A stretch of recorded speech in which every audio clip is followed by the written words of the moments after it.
There's a small announcement for everyone. Wala lang tayong stopover. Kaya we're providing snacks and drinks for everyone.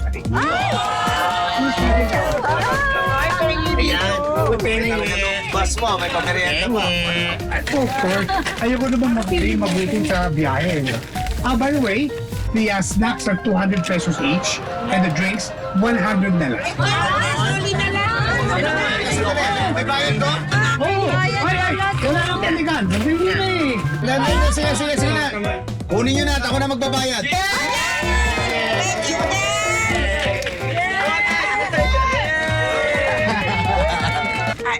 Tommy, Oh. pwede ba maglakasan tong aircon? Of course.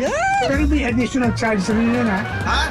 Pati yun may bayad. Pasensya ka na, pero additional business ko kasi yun eh. Grabe ka naman, Tommy. Kaya pala ang mura nitong bus mo dahil ang dami mong add-on. Oo nga.